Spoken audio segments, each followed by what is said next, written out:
stop bitching. I heard that podcast.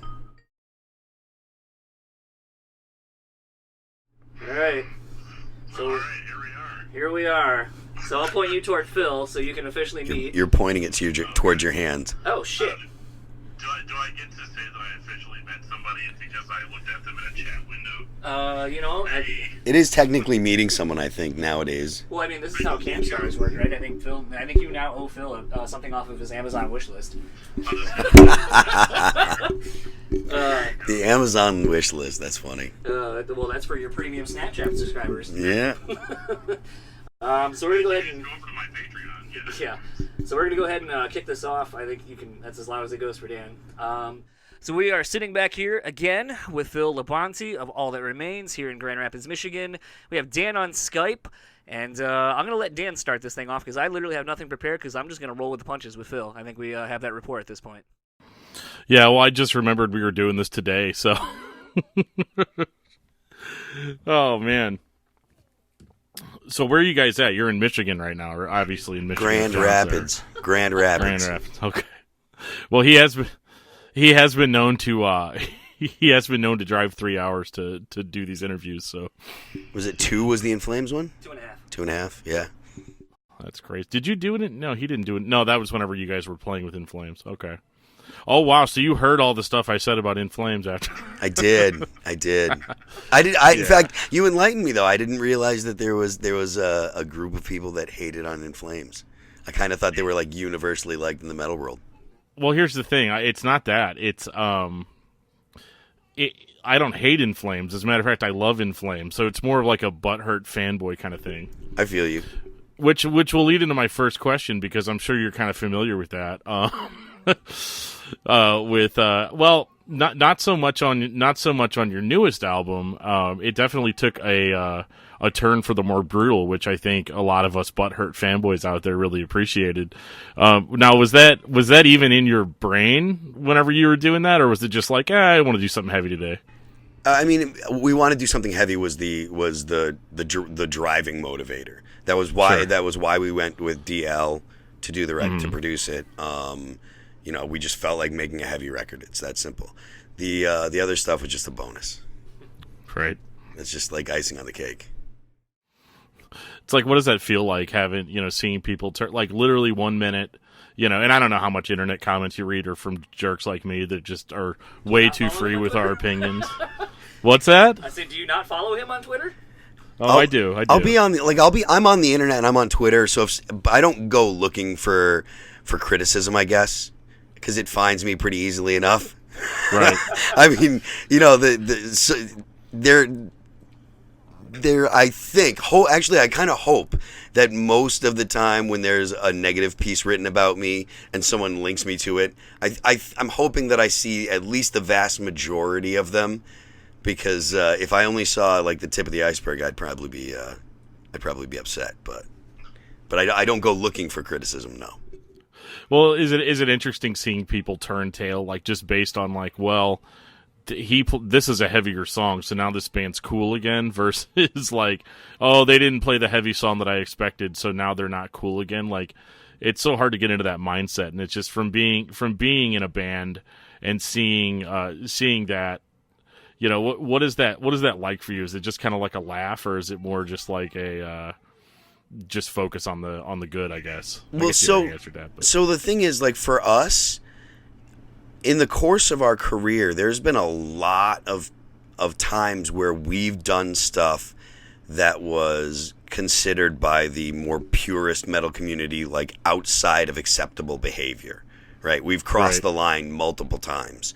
So for some people, back when we put out The Fall of Ideals you think in 2006, right? Like, almost every band had singing choruses, and there were some purists out there that were like, oh, All That Remains is just another metalcore band. They are doing the same thing with the screaming verses and the singing choruses and blah, blah, blah, blah, blah. And then we, released something that was as offensive, which is a couple whole songs that we're all singing. But then we had, so we've always got, from my perspective, we've always gotten that criticism, I guess is what I'm trying to say. It's not something that it's not something that's new, or it's something that's unexpected. It's been something that's kind of been from day one, or at least from when we kind of popped into like the broader metal community's knowledge. You know, I guess, or between 2004 and 2006, it's been the same thing we've heard. Oh, they did this and they're not supposed to. Oh, they did that and they're not supposed to. So I guess we're just the band that does stuff that metal bands aren't supposed to. Well, I would imagine it goes back even further than that, though, because I mean, you got to think back whenever the band first started. You know, you've got hardcore kids being like, "No, you know, there's too much metal in here," or there's metal fans being like, "I don't want to do that." So it's like no matter what, like you started a band, you failed. Yeah, you know? Totally. I mean, and I think that. I mean, I remember posting on the Metal Maniacs message board in like when I was in Shadows Fall, and it was the same thing. You know, it was the same thing in 1996 and 97. It wasn't in the same places. You know, Twitter didn't exist, but it was the same impulse. There were still message boards there about where people would get together and they would argue about topics. That was it. And that, you know, whether it be, you know, Metal Maniacs or Lambgo or any of the other message boards that I used to frequent back in the day, like, it was always the same thing. There were bands that would do stuff that they weren't supposed to and get criticized, and it's not anything new. I just think that there are more people voicing their opinion on the internet nowadays than there was 20 years ago, because there's more people on the internet, you know? Right. And technology's better. I mean, look at us, you know, like the fact that we're doing this how we do. And like it's so funny because when we post the episode, it's going to sound like I'm there with you guys, you know? That's like, great. That's what's crazy Perfect. about it. Even you know? better. Yeah. Speaking of, I'm going to take over now.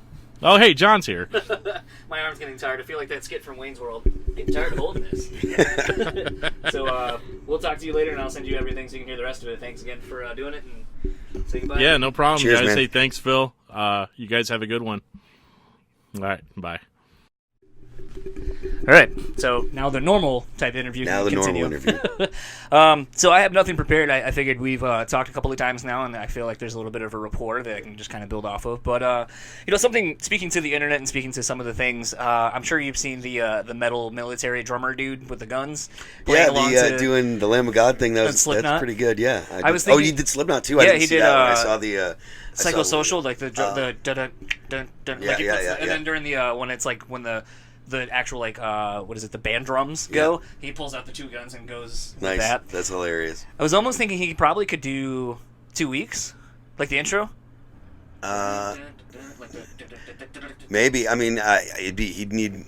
There's some stuff in 2 weeks that he might need full auto to do, or at least burst. But there's some fast stuff in there. But I mean, I'm sure that there's some stuff that we've done that it'd be cool to see him do, you know. When you see something like that, are you kind of like, oh fuck, I wish someone would do one of our songs? I don't know that I ever really thought about it like that. It's always cool, and when people do stuff with your music, it's cool. I dig it.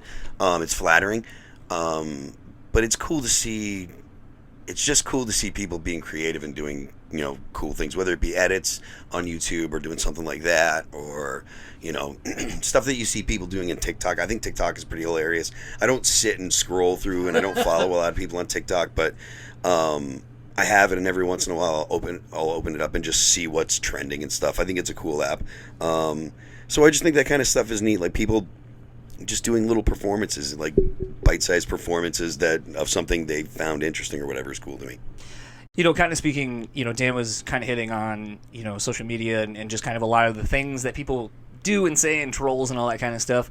And something, you know, that I didn't talk about last time, and, you know, I had seen the set after the fact of us chatting. And, you know, in that interview I did, and I kind of made the comment, it's like, you know, for everyone who's shit-talking how soft you have gone, presumably, that this set, at least the last time I saw you, was more back to, I think, what people want, which is a very lean and mean set. I think some people want.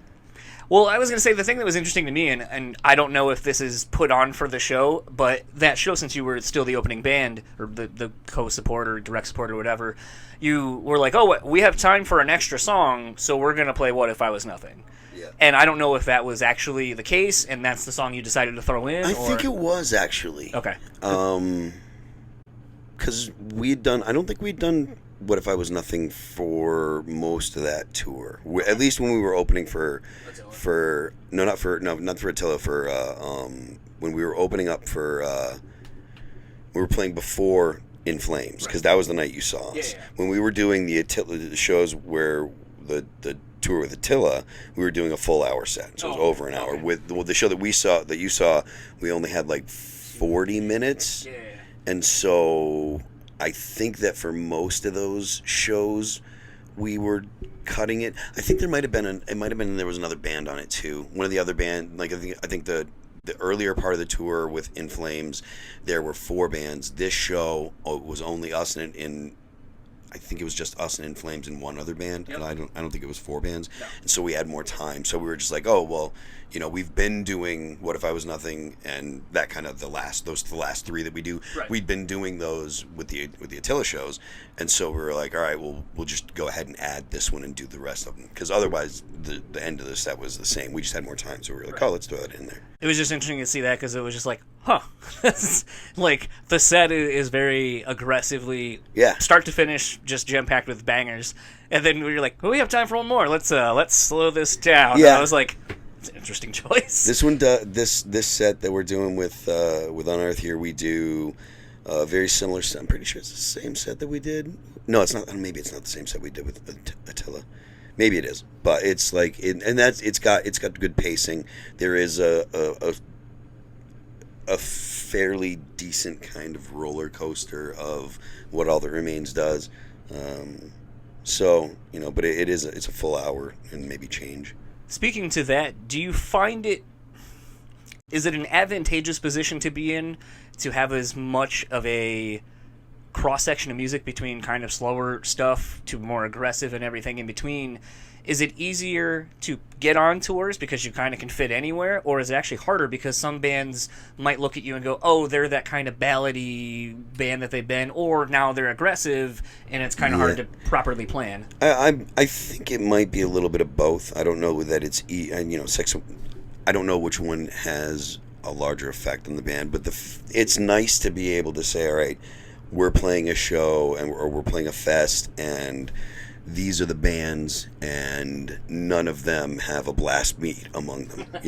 Nobody has double bass, or nobody does anything has very much screaming in it. So we should kind of keep the songs that we do in our 45 minutes.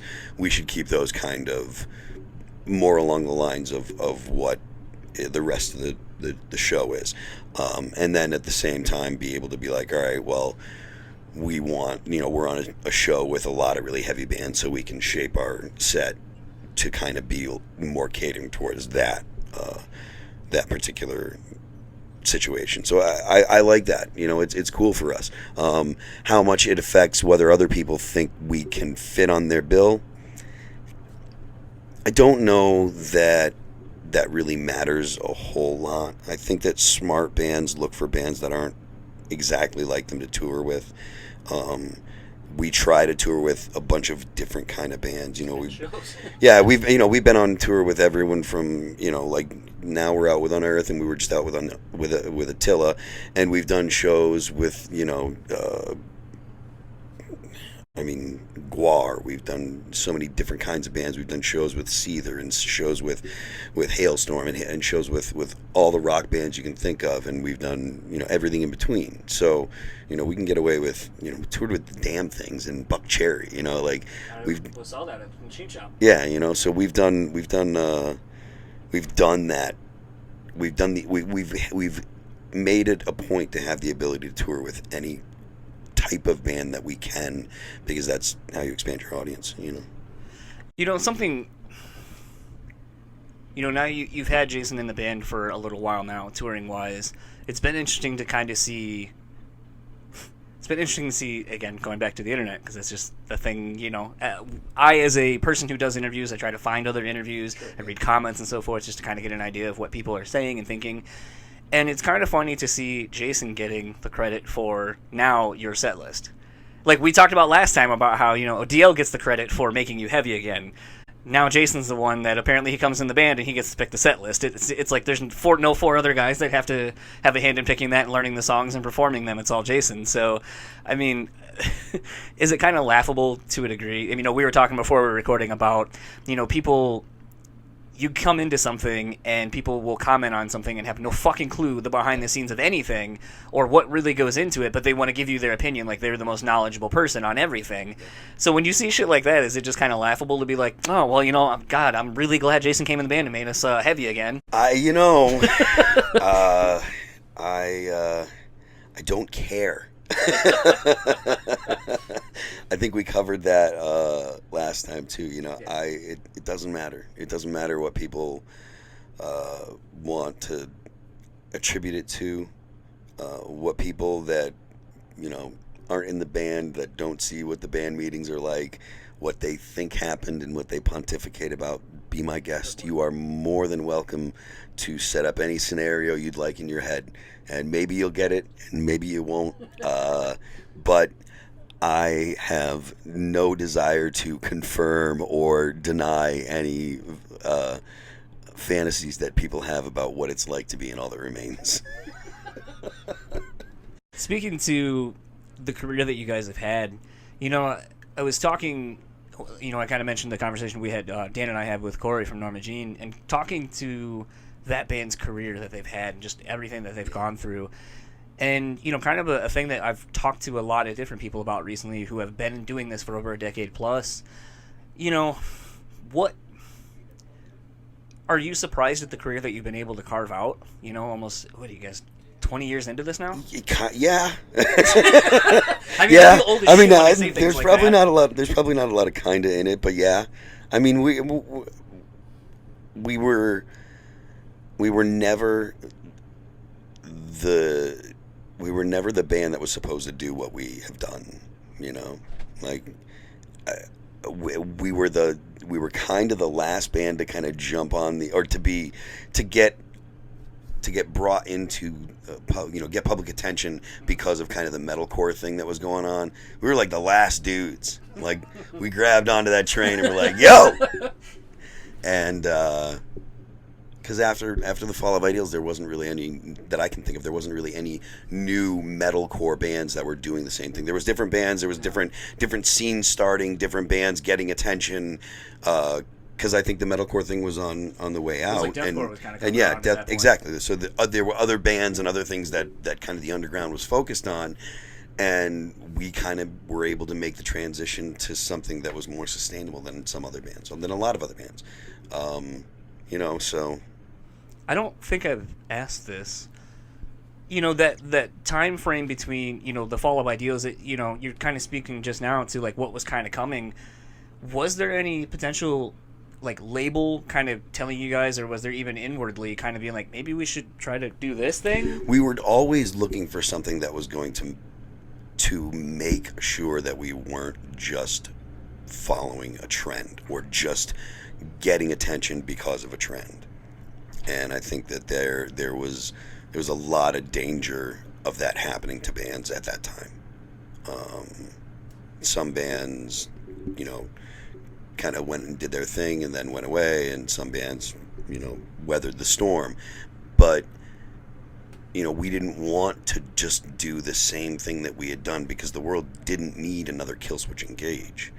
The Killswitch is doing their thing, and we didn't want to follow their, try and act like we're following what Killswitch is doing. We were trying to do what All That Remains was doing. We didn't want to try and be the heaviest band out there and do what Lamb of God was doing. There was already Lamb of God. There was already Killswitch Engage. There was already these bands that, kind of, they'd kind of put their flag in that, and kind of that was their brand. So we were, we were trying to navigate and find our own brand and what we were going to do that was going to separate us from those bands and other bands that were coming up as metalcore bands and stuff, and get us through, to get us to the point where we have a career, So it was something that we, thought about, is like, what's going to make sure that we're a sustainable band. I guess I've never really thought of. I mean, you mentioned between, I would say, Killswitch, Lamb of God, I would say Esley Dying at that point, with Shadows of Security coming out and just kind of blowing them up. Soilwork even, obviously, and a handful of other bands. But I mean, that early, like 2002 to 6 time period, I guess I've never really thought, and I've never thought to ask, Was the shadow that everyone was kind of casting between those like 4 or 5 bands between the Kill Switch and Lamb of God, kind of everyone doing their thing that they're doing, was it really hard to kind of not look at what they're doing or take something from each one and go, oh, fuck, I really like what Lamb of God's doing here with the going more kind of groove-oriented? We tried to avoid that kind of stuff. We didn't want to be another band. We didn't want to sound too much like someone else. Was it hard to do it at that time, given how large those bands were kind of becoming? I don't know about how hard it was. I say that from someone completely on the outside, just remembering how colossal those records were and monumental. And I would put the Fall of Ideals right up there with a lot of them. But it wasn't until Overcome that I feel like that really was starting to push you in a completely different direction away from all of them. Overcome and 2 Weeks really did it for us. That solidified the fact that we had something that was our own, that we weren't going to be, always looked at as, oh, that's just that band, or that, they're just trying to be Lamb of God, they're just trying to be, Kill Switch or whatever, like that. When we got stuff that stuff like 2 Weeks and then, Hold On in the next one and The Waiting one and those songs that really kind of solidified us as very much doing our own thing and not trying to emulate other bands. When writing those songs, we'll go with 2 Weeks at least. When writing that, is that like an instant, like, oh shit, there it is, there's something here? Or is it a very like, man, I don't know what this is. That song is this all went that through remains? so many different versions. Oh, yeah? Musically. Okay. Right, before we started to put the lyrics together, the lyrics and melodies and cadence and stuff, that came together fairly quickly. The chorus came together really, really quickly. The pre-chorus and chorus I had right away.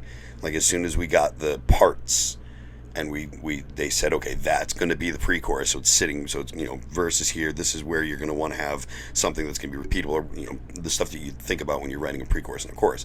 Once the spots were fixed, I had the pre-chorus and chorus done right away. And the only thing that we changed was Sukov said to me, he's like, the chorus is cool, but you gotta add more words. Do it like Michael Jackson or Justin Timberlake would. And I was like, really? Because it used to be the syllables were just da da da da da da da da. And he's like, throw more in there, like add more words. And so we changed it. I changed it around so that way there was more syllables, but the melody's the same. And then the verses took a little more time because we were fighting with our label about that. But that's another story. It's kind of funny you talk about the syllables thing, because I went and saw Every Time I Die last night, and when they play Werewolf, it gets to a line in the song where Keith goes, I didn't put my hair up in a ponytail for nothing, so if I'm going home alone, I ain't going at all. But the way that cadence is over the beat, and then right into the pre-chorus, Keith's a brilliant he kind of gives himself a breathing spot now. And it was funny because it was the first time last night where I thought to myself, I bet you didn't think about that performing those parts live. Specifically, again, from the Overcome sessions, there were multiple times when I was like, Sukov, I got to worry about singing da-da-da. And he's like, bullshit. We got to worry about making a great record. You figure it out. No joke. Jason Sukov was like, I don't care. I'm worried about making a great record. You figure that stuff out on stage. I was like, oh, God. I think it's Garth Richardson that has a sign in one of his old studios, maybe, that says, fuck live. Meaning you do it for the record, and it doesn't matter how it has to come across live, whether you got a backing vocalist or whatever. But it's funny to think about things like that, where you're like, in the studio you got all the takes, you can get punched in, you can everything, and then when you're doing it live, you're like, I'm just not even gonna fucking do that. And now it's like, that's where I point to the crowd. What the fuck was I thinking? Kind of in wrapping up, have you guys started writing with Jason? I mean, no. He's a busy man. He's got a tour that I don't know if he's announced, so I'm not going to get into it. That's coming up very soon. He's got a record that he's doing this year, his own solo release that he's already got working on. So we won't be looking at doing new stuff until. Yeah, early part of next year would probably be the earliest that we'd start looking at doing any significant writing. I mean, we've talked to producers. We actually talked to DL, and we're like, yo.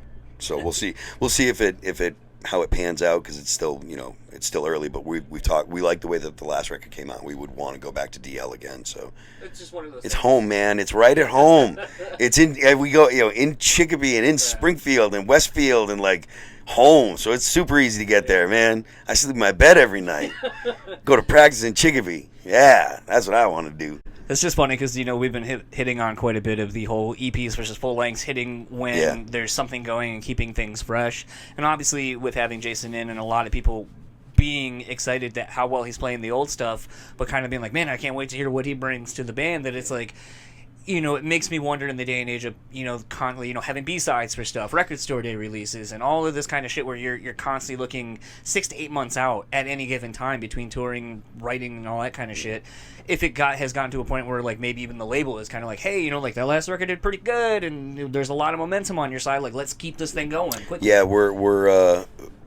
we have not started to really kind of put that together yet, so we don't have any. We haven't talked about writing or anything, just because, like I said, Jason's got his own obligations and stuff. So I feel like that'll be a nice, almost like Rob Zombie-esque thing with John 5, where he goes off, does all his noodly shit, comes back, you guys tour, and he's just always on the road and omnipresent, and keeps the band name out there just by proximity of him doing all this shit. I mean, there were conversations when we were discussing Jason joining the band that we made it clear that we were not the band that was going to be like, this is what you do, this is all you can do, and da da da da da da da da, and be all all boomery about it. It's like, if he goes out and does stuff, it's very, anything that's good for Jason Richardson is good for All That Remains. If Jason Richardson is All That Remains, so we're not going to be like, oh, you can't do this, you can't do that. So fair enough.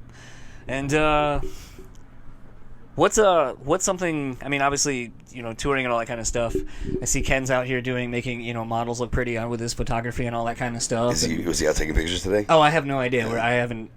He sent me a text earlier. I'm gonna find him, and as soon as I'm done with this, I was actually gonna have him sit in on this and just bullshit. Well, yeah, nothing serious. I don't give a fuck. I just think being literally a fly on the wall here, and for everybody else, I think it would be glorious content. Ken's I would just tell you to talk about old times, like Return to the Pit era type shit. Ken's hilarious. Him and Buzz have both ridden on the bus already, and I wouldn't be surprised if they ride again, because we just get along really well. They're fun guys. They're fucking really good dudes. But the reason I brought up Ken, though, is like, with him doing, like Swivel and like some of these other projects that are nothing like on Earth, some of the stuff you have tapped into, and some of the, one of the first times we talked to you talked about doing a Sarah McLachlan song. Have you thought about doing a solo record? Not really. No? Doesn't interest you? I mean, most anything I want to get out musically, I can get away with here, and All That Remains. I just didn't know if maybe you had an Aaron Lewis side of you getting ready to come out. No. Yell at people because they're talking during your show. No. That's not something that I've put a lot of thought into. I just don't feel like I have pent up creative energy that I need to figure out a way to get it out. You know what I mean? Yeah. So, and there's no point in me. I don't feel like there's much point in me doing the stuff you need to do a whole nother project if I'm not like, I got this thing that I want to do. Free time, I don't want it. All that Remains never seemed like work, because I was like, I am into All That Remains. This is, kind of like my life's work. It's what I've been doing for the past 20-ish years or so. So I have had this amazing creative vehicle that has really allowed me to go ahead and explore basically any kind of creative impulse that I've had. So for me, I don't have a whole lot of need to do a side project. Maybe someday I'll learn how to like program drums and do an EDM thing, but I don't know that that's something that is necessary, because I don't want to sit down and learn Pro Tools. That's some complex stuff, and not really. Fair enough. Well, thank you again for taking the time. As always, it's been a pleasure. Cheers, and looking forward to the show tonight. Cool.